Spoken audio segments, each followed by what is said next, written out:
గంజాయి మత్తులో మునుగకురా తమ్మి నీ బంగారు బతుకును అంగడి పాలు చేసుకోకు తమ్మి.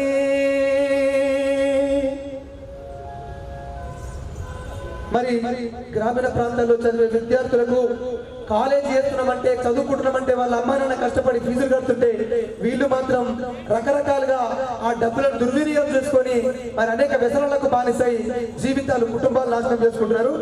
ఈ ఎంజాయి కొరకని గంజాయి మత్తులో మునుగకురా తమ్మి నీ బంగారు బతుకును అంగడి పాలు చేసుకోకు